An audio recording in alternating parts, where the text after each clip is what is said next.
All right, welcome everyone to episode 20 of Security Matters with the Coffee Squad. Today, we have a special guest with us, Tom. Tom's going to talk about private security, executive protection, and his role and what he does. So we're excited to have Tom on. And for our new listeners and for everyone else, we always kind of reiterate how the show and the outline go. So we start with drinks and what everyone's drinking. We are the Coffee Squad.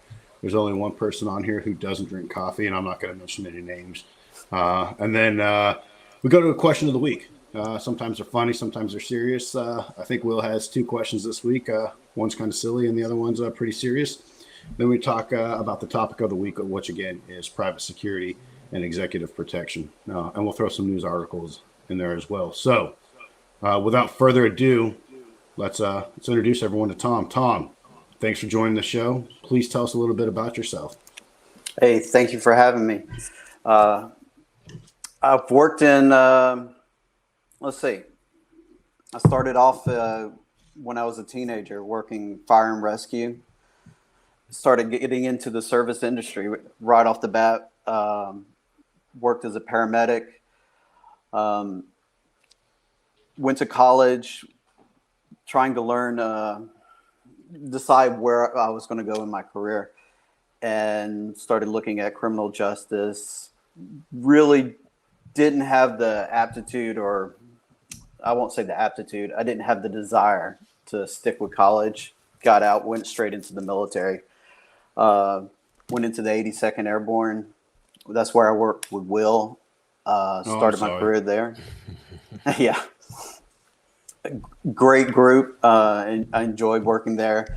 Decided to continue my growth. Went into Special Forces and then did my time in first group. I know you were in seventh group, Jake. Yep. Really wanted to go there, but I learned a lot over in first group. Got out back in 2004 and was looking at going into some federal service, continue working with the government, DEA, ATF. I wasn't sure where I was going to go. I was just blanketing applications out there, started the process. And my wife at the time, we moved back to Florida, South Florida. And she was like, she was focused on the income. I mean, we knew what we were making when we were in the military and what they were providing, but she had a number in her head, we want you to make this.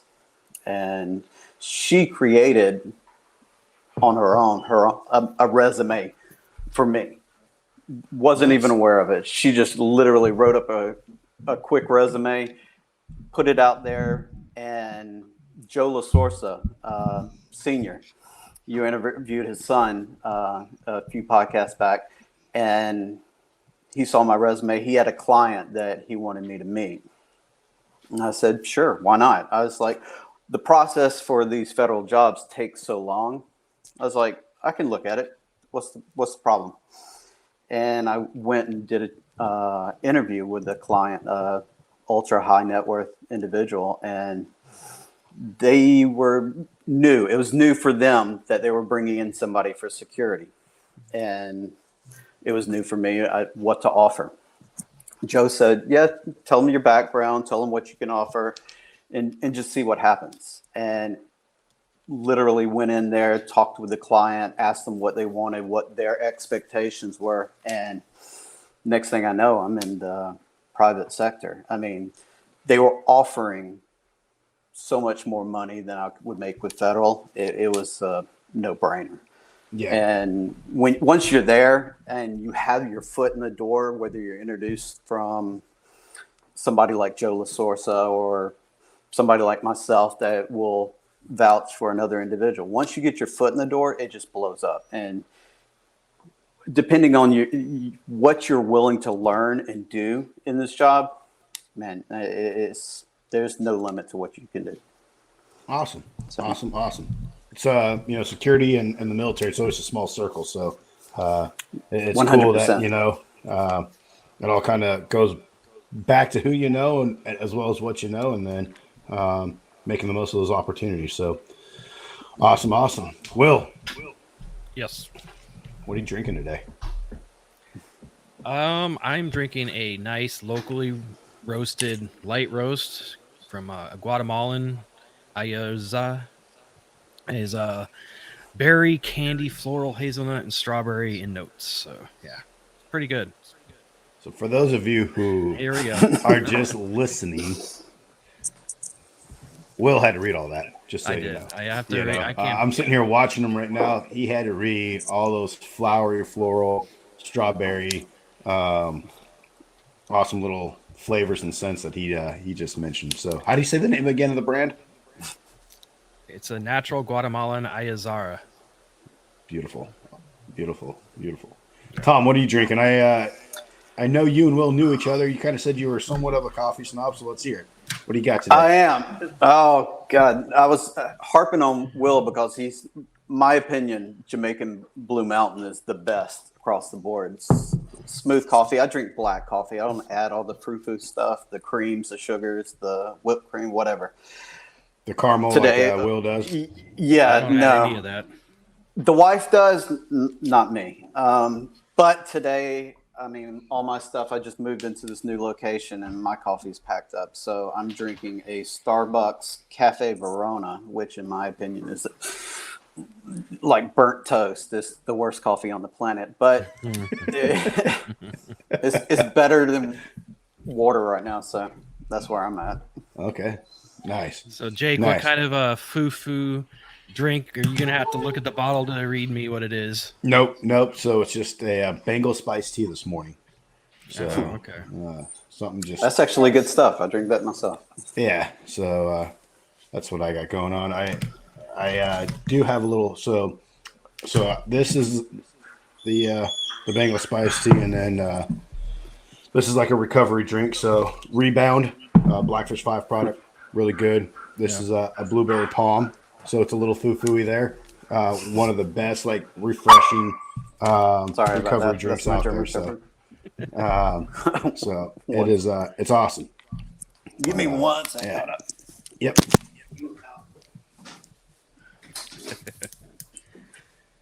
It's crazy because we all have dogs. Yeah. Like I was just lost. Like, Sorry about that. oh, you're all good. You're all good. So,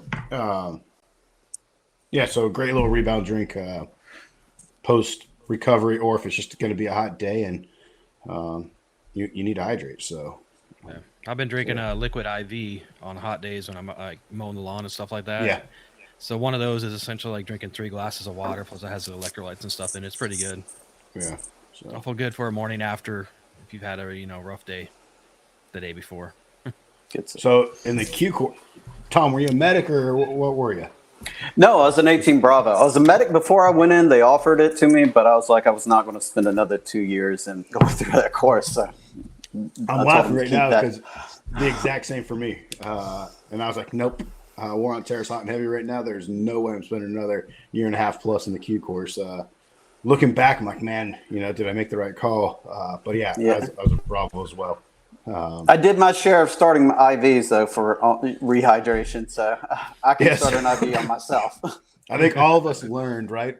I know in the Q course, we had a little, like 4 of us rented a house. It's funny because we had like a little dining room table, a little chandelier above it. Not once did we ever sit around that dining room table ever having dinner. That dining room table and that chandelier was nothing more than an IV bag hookup for Friday, Saturday nights. Yeah. Wow. For going This out. was in your team room? No, this was in our house. Oh, okay. So the house that we all rented, I was the only Bravo. Everyone else going through the course were medics, were Deltas, and so they had all the IV supplies and everything. And at the time, the course wanted always to practice how to do an IV, and that's how I learned how to do IVs was sticking my buddies after Good Friday, Saturday night, going out before everyone went to bed. Cured the hangover pretty well. 100%. So, yeah. If you can only get those now, as you're getting older, that's probably the recovery rate's a lot harder. You could almost get those IV bags and everything now. You wonder what people would think too, like coming over to your house after a night drinking, man. What's up, all the IV bags? Nah, man, don't worry about it, man. I'm gonna hook you up real quick. You're gonna feel great in the morning. Just I topping think off they here. have buses and stuff like that in Las Vegas that go around that do that. For Really? you. I haven't been to Vegas in like 15 years, so awesome. So, Will, what's the question of the week? So the first question of the week is, what do you make of all the states and other countries going back into lockdown? I mean, I know we talked about how there is probably going to be another surge in cases due to the more testing and stuff being involved, and we kind of predicted that it would probably start seeing more restrictive lockdowns, and here we go again. So do you think it's just going to be kind of a roller coaster until they figure out a vaccine, or do you think it's ever going to kind of just calm down and they realize that the rates, where it's at, and just kind of move on? So none of us are doctors here. I definitely don't have a medical or a science background. But I mean, I see that rate going to continue to climb. It is a virus, so it's going to continue to spread. More people are being tested. So I think if just looking at numbers, I like to look at numbers and just kind of see where they are. And with numbers and statistics, look, we can make anything look a certain way. If you're not using pure, clean data to get those statistical numbers from. However, as we see those infection rates climb, you're seeing the death rate drop. And I think if there's a silver lining in all this COVID craziness, that's a good sign, in my opinion. Is again, it's like I shouldn't say it's like the flu because it's different, but it's a virus, and so it's going to spread. You're going to have mass spreading. So, I each state, I'm a big person in individual state rights. And if you are a citizen, you don't like the way your state goes or whatever it is, it sounds really easy, and it's not that easy just to pick up and move. But, as a U.S. citizen, you can, living here, you can move to another state that you feel, sits more on your side. So I see states, opening and closing, opening and closing. I told you this, I'm going out to the Bay Area here in a few weeks for my little sister's getting married, and You hope. it's been her reception has changed 4 different locations depending on the county within California and within the Bay Area due to different lockdowns. So Governor Newsom of California just kind of almost shut down the state again on a county by county basis. So right now her venue is tentative, but yeah, we'll see. So Yeah. what about you, Tom? I got mixed feelings on it. I'm in Florida. I mean, there's virtually no restrictions here. Everybody's out. I wear a mask, not for myself, for others, especially the seniors. And I'm in a community right now that has a very large population of seniors. Even my own mother. I deliver food, I drop it off. She goes through a whole process. She's self-isolating. She's 80 years old. I don't want to take the risk. I mean, for me, the inconvenience to me is not worth the risk to her. I mean, it is a real problem that, I mean, I know it's a real problem. I've had family members, and my wife is from South America. She's already had family members affected. Other countries are really feeling this that don't have the resources we do. Our death toll, even though our numbers are high with infections, what's showing, you're not getting the huge death tolls in comparison to other countries because we have a great healthcare system. If you believe everything that's predicted, though, what's going to happen is when that healthcare is overloaded, that's when the real problems come out. You got people that are in car accidents that would normally not be a life-threatening situation. That could be because the beds are taken up for some other reason. The ICUs are to capacity. I mean, the problem is when our health care system is overloaded because of this, that's when we're really going to feel it. We're not there yet, but Yeah, we'll see. Yeah, and I think- I agree. Go ahead, Will. I think that's why a lot of these states are taking these precautions, because even though the cases are going up and the majority of the positive tests, I think, are in that 20 to 35 year range, and so those are showing not as severe symptoms. I mean, I know some places are having COVID parties, for God's sakes. I mean, but whatever, that's beside the point. Darwin Award. Yeah, but I think it's just they're doing the restrictions to try to limit the influx of the beds and stuff like that. Because, like you said, we do have a lower death rate per capita, but the beds and stuff are going. I know when I was in my accident, I ended up on a respirator. If that happened today and I was in a like New York or Texas or something like that, I might not get that respirator because it's on somebody else. Yeah. So I could see where it could become a problem if it doesn't slow down as far as the severe cases. Yeah, I mean, you look at the predictive analysis from the get-go. I guess I think I'll speak for myself, but I feel talking to other people, and again, it's a single-sided point of view. But I'm just tired of the political garbage that goes into the pandemic. It's you're on one side of the aisle if you don't wear a mask. You're on another side of the aisle if you do wear a mask, or you're labeled this, and it's like, man. When did we become a country that tears everything apart about every little thing? Difference of opinion, I love. Yeah, I think it's wonderful. We should have a difference of opinion. However, man, just because someone's wearing a mask or not wearing a mask doesn't make them a good, doesn't make them a bad person, doesn't make them a sheep. That's their right, and it's an individual store's right to, in my opinion, to say, hey, we want you to wear a mask or we want you to wear this or that. And, in their opinion, it's for the betterment of, their employees, their customers, and everything else. So I just wish the finger pointing would stop. But yeah, I think that's completely right. Yeah, the politics, it really has no place in it. It's always going to be there because it's an opportunity for whatever party, but especially during an election year. Yeah, but at this point, I think it's really important that just people come together and just do what's right, if not for themselves, for others. So, I mean, and like you whatever, said, you have an older mother, you live in an older community, right? And you've taken that personal responsibility on yourself. It probably won't do a whole lot to you, but it could be that your neighbor or your mother or someone else, and so you're doing what you feel is a responsible thing to do, right? And protecting yourself and others that you come in contact with. And if someone's not wearing a mask and going out freely, be cognizant of who you interact with. And that's my opinion. Go ahead, Will. To me, it was just literally. Sorry, but go ahead. I was gonna say, I know I've been social distance practicing social distance for about 20 years now, so I'm pretty good at that part. It's just when you get in the store and stuff that you have to worry about it. Yeah. Tom, what were you going to say? Oh, it was just like when I look at this whole scenario, it comes down to one simple factor is that what happens if I don't wear my mask? What happens if I do?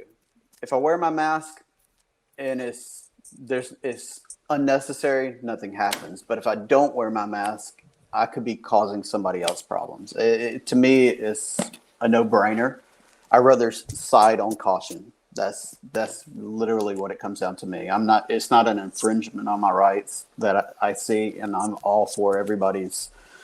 I understand that some people, but I think it's been, like you said, is more political than anything. That pendulum I try to take so that far out. left and right. It's crazy. Oh, I talk about that pendulum every day. Still makes me nervous seeing somebody walk into a store with a mask. Back in my previous career, that would be a bad sign. But around here, Halloween, they always say, "Hey, no mask." Yeah. Now it's an everyday. Try thing. walking into a bank with a mask last year at this time, see what happens. Yeah. It's interesting. So I think, Will, to your point and your question, I think states are just being abundantly cautious, looking at the resources. And again, it's a new virus, right? It's a newer virus that the scientists and the doctors are still learning. And so there's going to be fluctuation. There's going to be change. And I think people need to be more like water, just sometimes I'm not saying go don't with the question. flow. I'm not saying don't question, if you feel one way or the other, but my gosh, let's stop the attacks on each other. And I'd much rather have our government, our health officials and our scientists more cautious than like, throw it to the wind. We'll see what happens. So, yeah. All right. So our second question of the week is going to be. Oh, I'm sorry, Jake. Did you have something to say? I had nothing. Okay. Little lighter, getting off this heavy subject. Jake, is a hot dog a sandwich? I don't know. Never thought of that, Will. I mean, what's the definition of a sandwich? Two pieces Something of bread with between some two meat, pieces of bread, or like it was some type of something, or a sub. in between the things. Yeah, I don't know. I guess if you have a hot dog with a bun, it's a sandwich, but it's a hot dog bun. But is a bun Oh, considered a sandwich roll? I don't know. I don't know, man. You got me. What do you think, Tom? it is 100%. I mean, by definition, it is. I mean, you slice open a roll, put some meat in between it. It's a Yeah. sandwich. I It's a mean, sandwich. if you look up the definition, that's it. Even I'm not though going to lie to you guys. I've never looked at the definition of a sandwich, but after this podcast, I will. oh, Sometimes a hamburger's a sandwich too. one of my clients gave me the best advice I ever had, which is this. I don't know about you, but for me, there's too many words I misinterpret. I know this is a simple question, but literally look up the definition. If you're unsure, look up the definition across the board, whether your job or whatever, you're going to get your answers. Yeah. Will, what's your thought? I Sandwich or think no? it's a sandwich. It's a different type of sandwich, but it's a sandwich. I mean, whether you Yeah. call it a hoagie, a sub, you Yeah. know, grinder, those are all similar to the hot dog, right? A long bun that has meat or whatever else in between it. And it's just a specialized sandwich, like a Reuben or a hamburger for that matter. So are you like a plain hot dog guy, a corn dog, chili dog, like the Mexican dog with a bacon wrapped with avocado? Like what kind of There you dog go. are you? I really don't eat a lot of hot dogs. Growing up, I ate a lot of bologna and hot dogs, so I really don't like hot dogs. But if I do have a hot dog, I usually just do mustard. Might do a Gotcha. Carolina style here now and then, but What's Carolina style? chili, mustard, and onions. Gotcha. But it Tom? has to be the red hot dog, the little red. Hot dog. I grew up very poor, so I had my share of hot dogs, especially like hot dogs cut up into macaroni and cheese. I mean, so yeah, it actually became a comfort food for me. Not the healthiest, but definitely comfort food. Yeah. I'm not gonna lie, I love a chili dog every once in a while. You know, if you're going to a ball game or something, they have a good chili and a good chili dog. I'm crushing a few of those. Nostalgia. I mean, yeah. Yeah.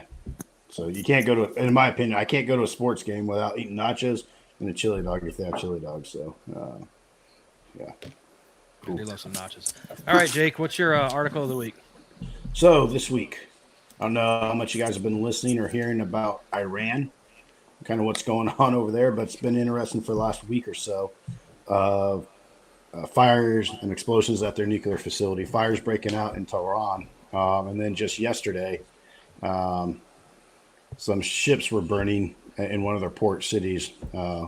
So the people are asking who's doing this. Is it sabotage from a state actor, or is just Iran running into a bunch of bad luck? My thing's pretty interesting. Or are the Iranian people tired of everything? So I think it's very interesting. Iran's kind of been a thorn in the U.S.'s side since early '80s, late '70s, early '80s, and the rhetoric was ramped up about a year ago, pretty good when we pulled out of the nuclear deal with them. I don't know. Interesting. So, you guys have any thoughts on kind of what's going on over in Iran or Iran? It would all be speculation and conspiracy theories from me. But I mean, when I heard the news just recently, I mean, the first thing was the way my mind works is, okay, is it us? Is it an outside influence trying to make it look like us? I mean, you don't know. But the way my mind works is play every scenario and see what fits. Yeah. I mean, who knows? Yeah, I agree. I think the three most likely are kind of what I was saying, either an outside state actor, could be the U.S., could be Israel, could be someone else we're paying to do it. It could just be bad luck. I don't think it's just bad luck. I think it's too coincidental for that. Or the people are starting to, you see these little uprisings in Iran. It seems like it's popping up a small little swell every year. And maybe they're just doing a subvert act right now. Will, what do you think? I try not to get too deep down the rabbit hole, but I would like to think that maybe the people are rising up against that regime. It'd be nice to see. I know that if they are, I'm sure they have outside influences. You know, I know how the those guys that wear those green hats go in there and kind of influence different things. But I don't know. That's not so There's crazy, that. man. I mean, there's always we'll probably won't know in our lifetime maybe, and then you look at what is it that San Diego or something like that. There's a Navy ship burning. Yep. Is that an accident? I mean, so you It's can been get burning whole for a bunch of while. different- Yeah, like 3 days now. So Yeah. That's hard to fathom in itself. I mean, most boats would be underwater by now. Yeah, crazy, right? I mean, that boat, Yeah. I mean, it wasn't like it's a little fire either. I mean, that No, thing they was said fully 10,000 engulfed, degrees. Yeah. where they have like 70 some odd people injured in it. And it's been going on for 3, 4 days now since Sunday. So crazy. I guess if you're a sailor and in the Navy, and you can take comfort that these ships are built, they can withstand quite a bit. So, Yeah. yeah. Prayers Will, to what's your those that article? lost their lives.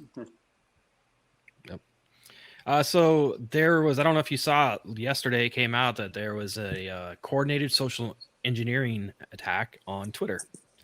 So usually Bitcoin. it's kind of unique, but usually when something like that happens, they attack individual accounts.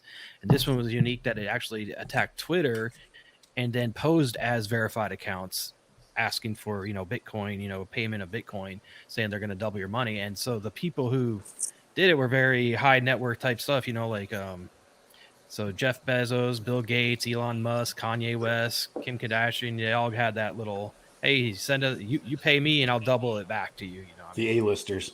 Yeah. So I just thought that was interesting, and it kind of shows you that even not only do you have to worry about your personal account, but you have to worry about the platforms you're on. Absolutely. Yeah. So what I saw, the last report I saw yesterday was that the hackers had already stripped about half the donations away. Like put it into other shell companies, goes into one account and then just kind of gets shuttled from there. So, Tom, dealing with high net worth individuals and their security, what are your thoughts on this?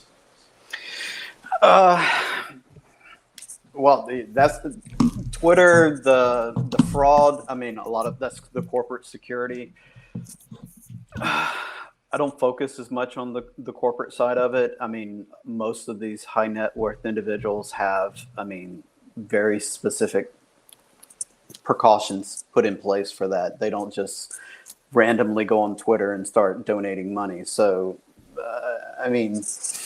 if their name was being used, like fraudulently, they're aware of it. They most of these people jump on there and they combat it as fast as possible. It doesn't necessarily mean that there aren't going to be people that are taken advantage of, but I know for the people that I work with that they are really quick about reacting when their name is thrown out there. And I'm guessing these other, like Kanye West, I'm sure he has a team working for him that says, hey, my name's being used this way. Let's do something about it. And they'll combat it as fast as they can, but I'm sure they're using some, tools similar to what, data miner and those other scraping tools that scrape the internet, and, you put someone's name in or key phrases and words, and, they get alerts once it pops up. So luckily they caught it pretty quick.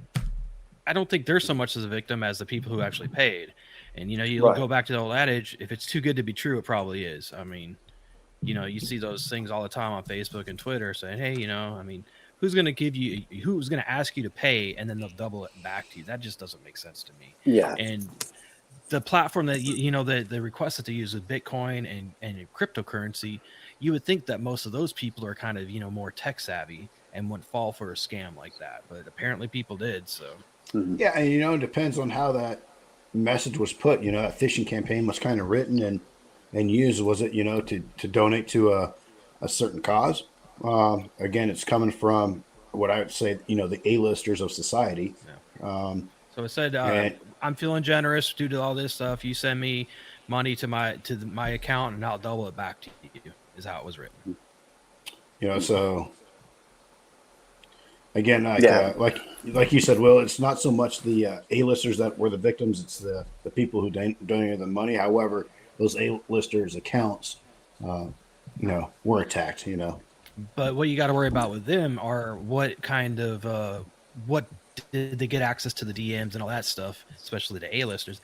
And I mean, honestly, everybody in Twitter, since they hacked Twitter itself and not individual accounts, who knows what kind of information they're privy to across the board to every Twitter users, not only the A-listers. So Yeah.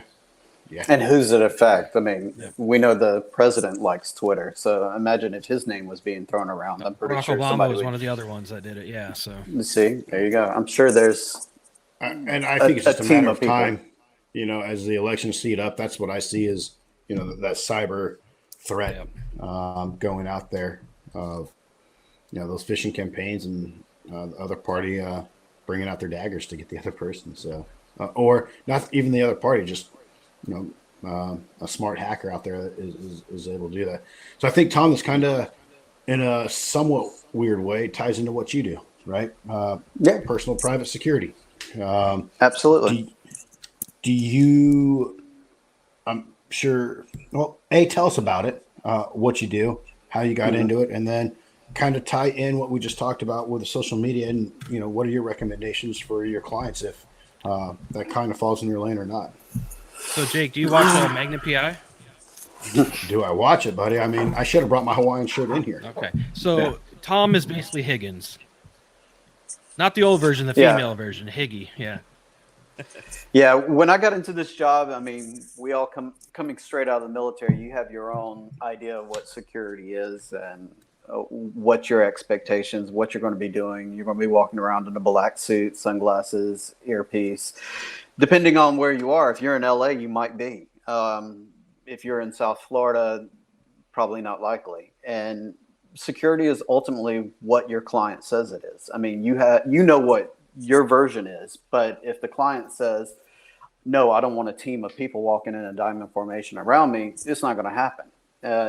Very rarely do the clients actually think that they're at a level that they need abundance of security. I mean, there's some people that say yes. I mean, the Jeff Bezos or whatever out there that, they need a ridiculous amount of security. And even them, they might say, no, I don't need it. I'm just protect my assets, not myself. I mean, so they have their own ideas of what security is. When I first got into it, straight out of the military, I mean, they were like, no, we don't need presidential type security, and nor you're not going to get it. I mean, they have unlimited resources. We don't. It turns in, you have to be very open-minded when you come into private security. You have to be willing to think outside the box. You have to be willing to do whatever it takes. It's not always glamorous. Sometimes you're going to be asked to do things that have nothing to do with security. Give us your awesome example of, I just looking at your face right now when you said that, I feel like you had something in mind that just popped there when you said it's not glamorous. I just want to hear about it. Right off the bat, the first thing that came to mind was literally asked of me almost immediately when I first came out. And I was like, I'm going to be doing security. It sounds great. And then I get to work, I think my second day on, and there's this client has very large dogs. I mean, 150-pound dogs.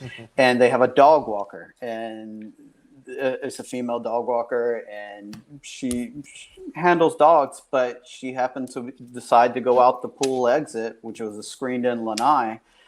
The second that dog got out past the screen, just slammed her into the railing and knocked her out cold.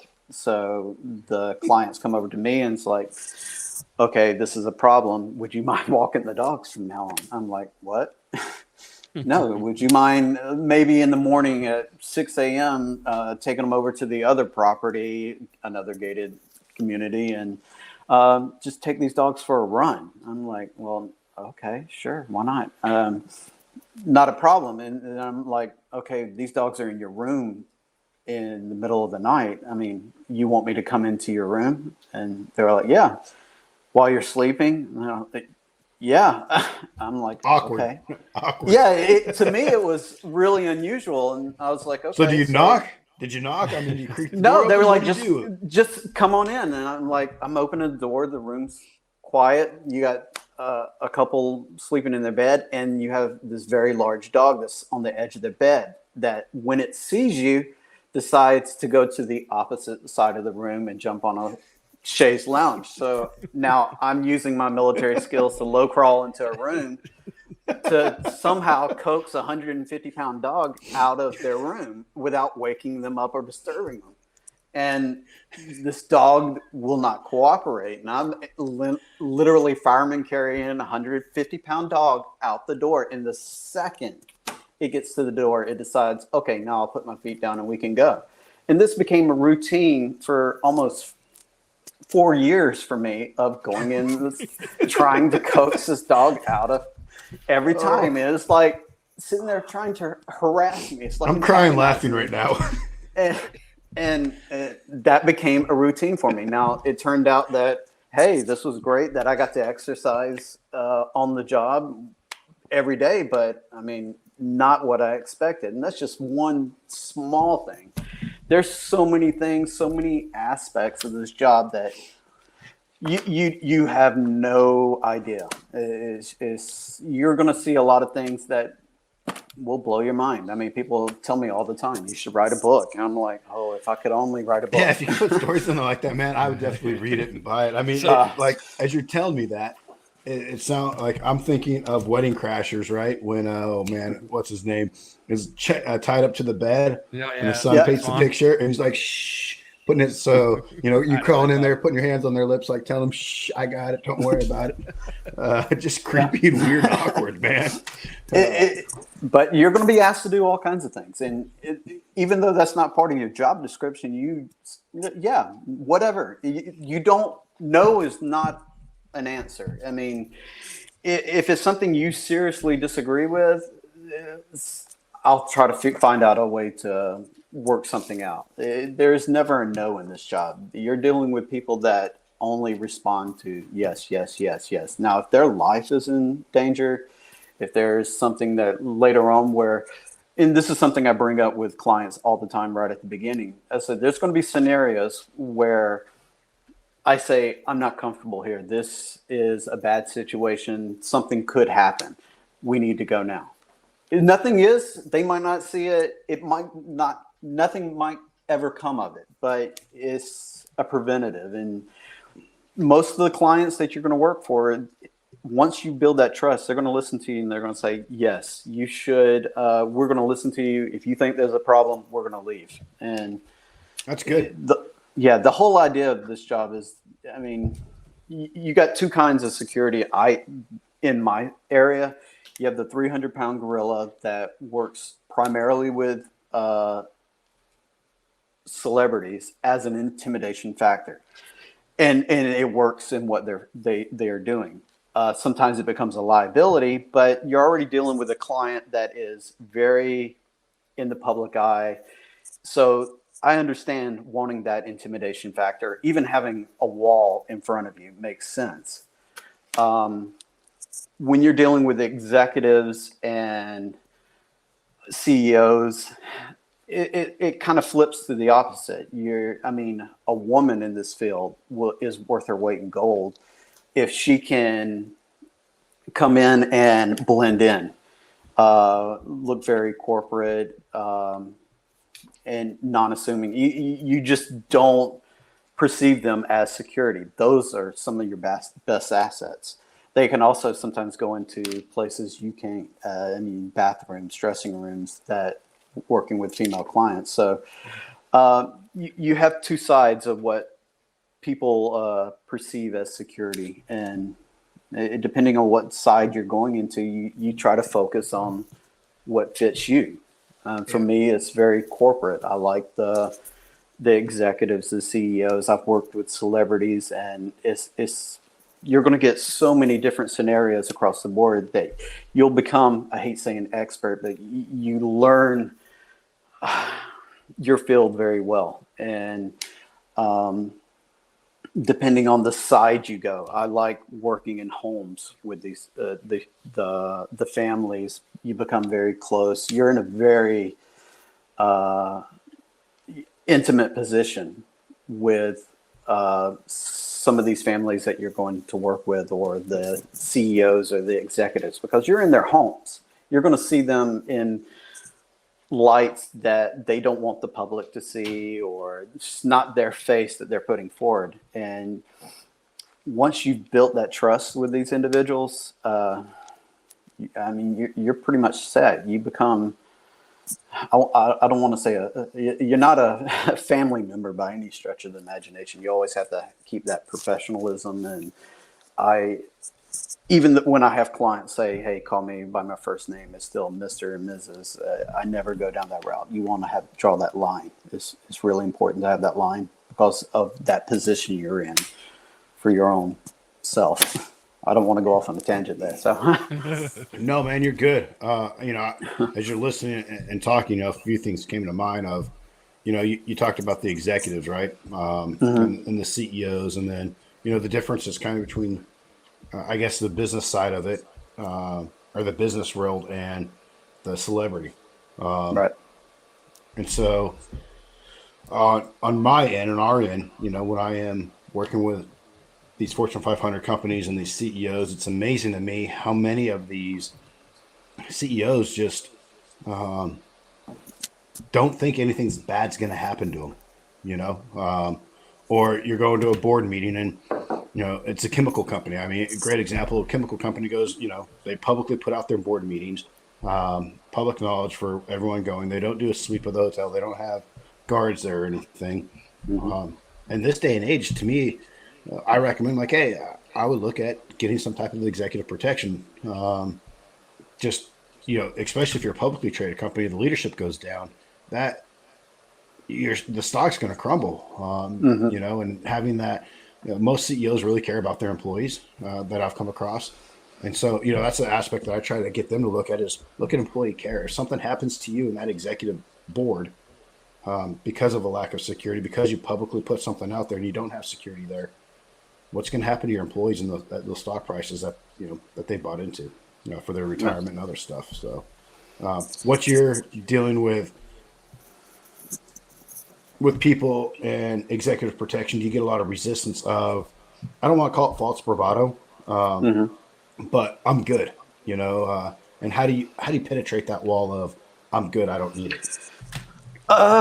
Well, I mean, when you were talking, there's some things that came to mind, like, a lot of the clients don't realize that they need security, or they don't feel they need it until it's too late, or until they have an incident that wakes them up. I'll give an example of, like, Kim Kardashian. Became a very public figure, was out there, but they never thought they needed security until she goes into, I think it was France, where she's attacked. And that's their wake-up call. Now, surrounded by security 24/7.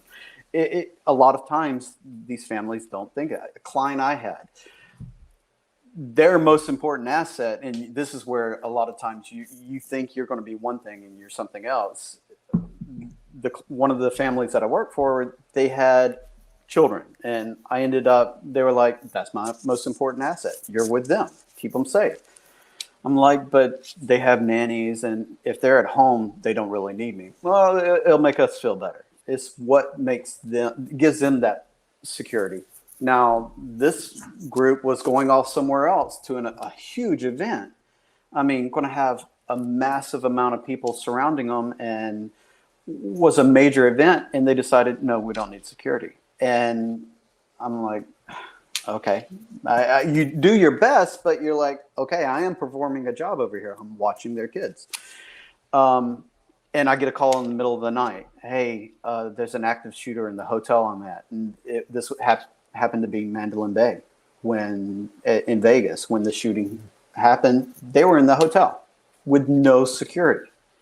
And I'm like, and the hotel had security, but they weren't armed. In fact, the only armed person at that time was my client. My client was in a casino with a gun on her hip, and her husband was like playing cards, and she was calling me, "Hey, there's an active shooter. What do we do?"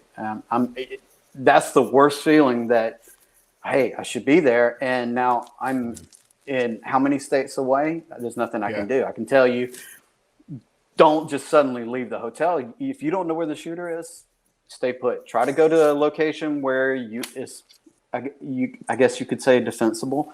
Stay away from, I mean, at the time, my mind was going, hey, stay away from first responders, because we didn't know if this was a terrorist attack from outside. Is there going to be a secondary attack? You have no idea. So trying to give advice after the fact is a little nerve-wracking in itself. But it turns out thereafter that point, they had permanent security surrounding them. I mean, all the future events had massive security.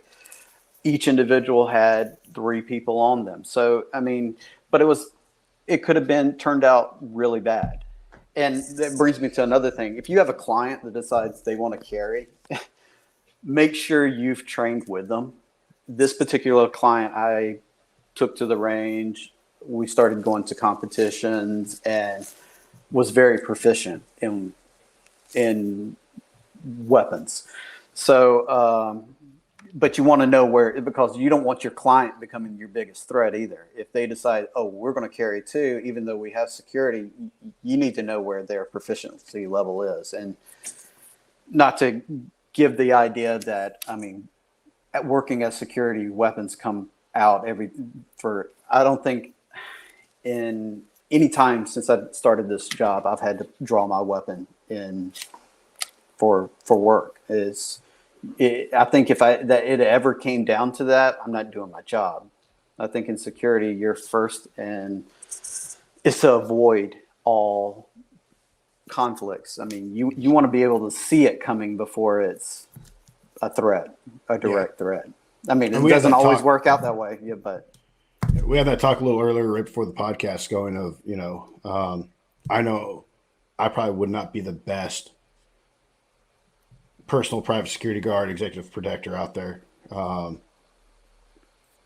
don't believe I'm more that, of because bring it on, like let's do this, like you want to go toe to toe, let's go. And I think your guys is, and we talked about this a little bit at work. I think, and it's not fair to lump everyone in the same stroke, but for this purposes, I'm going to do it. A lot of former special operators, we get paid for confrontation, and we're pretty good at it.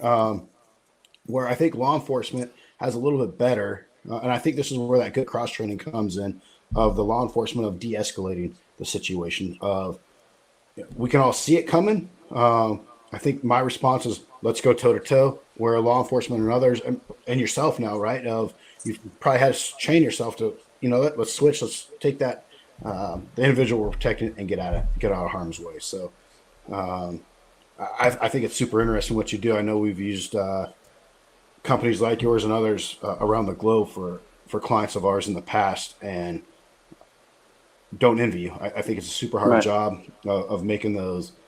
That professional friend that you have to be to know what they're doing. And you mentioned their kids being an asset, so understanding what their assets are, how do you protect those assets? And I think you brought, talking about children and social media that we were talking about, Will brought up earlier with the Twitter accounts being hacked.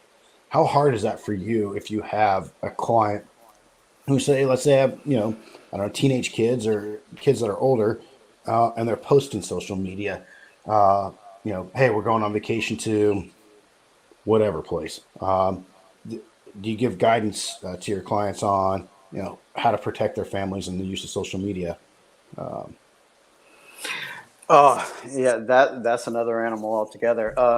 Social media is something that everybody coming into the security field is going to have to deal with.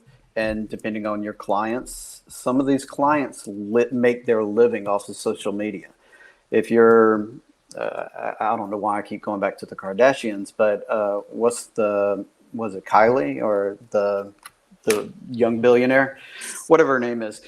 She's made her money off of social media. So if you were working with her, she's going to tell you, no, this is my living. I have to do social media. I've had clients that everywhere they go, they're like, I mean, you're in New York and they're walking down the road saying, "Hey, I'm going to this location," and you walk in and there are people there already waiting because they've made it public. From a security aspect, that's a nightmare. You don't know what you're walking into at any given time. Kids, kids are posting. I mean, I've had clients that have 4-year-olds that are literally have their own accounts and are already learning the social media and posting and saying hi. And that brings up another animal altogether when you're dealing with kids talking with adults. So many aspects of it, but the social media and how to deal with it, you try to approach them, you have to explain it to them. And then it's the feedback. You do your part by explaining the risk. Not everybody's going to listen. Not everybody can listen if it's their living, but you just have to be aware of it and try to anticipate the problems that are going to come with everybody knowing where you are. I've been in separate countries and had people we're on private islands and people make their way to your location. Yeah. They're going to find a way, and it's a scary thing, but it's one of the things we have to deal with nowadays. And if you're doing it yourself, you're going to go to some exotic locations and you're going to have the pictures and you're going to take the videos. And I do it myself. I take photos and, hey, I'm on my way to Malta or Paris or whatever. But I'm not posting those until after the fact. Even if your client's not listening, you want to, I mean, still adhere to your own advice and not put out these locations. And if it's somewhere that is predictable, like you're always going to Starbucks at such and such time, you should never be posting that. But because the habits are what come back and bite you in the butt. Tom, we talk a lot about due diligence on the podcast of everything. So how did you do your due diligence on, getting into private security? And then what kind of due diligence do you do on I guess, somewhat of a daily basis or whenever your clients are going somewhere? Wow. Again, every client is going to have their own special needs, and you're not. It's hard to give advice to one individual or individuals coming in to say you're going to always have to do this for this client, or I don't know of any. I mean, we want to provide advanced parties when I know a client's going to another country. I'd like to say, hey, I'd like to send somebody over there, map out routes, find the hospitals, locations, where all those things you want that you've learned in the military or law enforcement or wherever you're coming from. But it's not always an option, especially if you're a one-man team. You can jump on Google and start bringing up Google Earth and more maps and things, and you try to do the best you can with whatever you have. I mean, I'm going to tell you, you're going to have an idea of, oh, I'm going to come in and this is this type of security I'm going to provide, and that's going to fall to the wayside. It's never what you want. The best thing I can suggest is make sure you your job as security is to be paranoid. Be overly paranoid. I mean, say if I'm driving down the road, I get a flat tire in the middle of the desert, what am I going to need? I mean, whether it's going to happen or not, you need to try to create these scenarios and be prepared for it. Just be paranoid. That's the best suggestion I can give, is be paranoid. And if you're first coming into this job, play towards your strengths.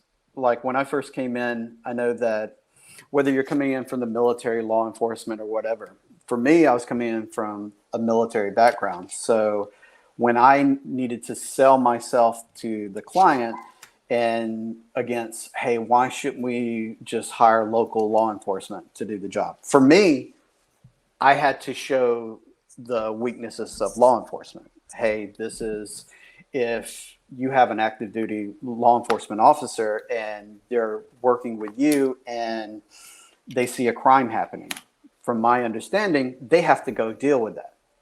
By their oath, they cannot let a crime just happen. They have to leave the principal to go deal with the whatever crime is happening.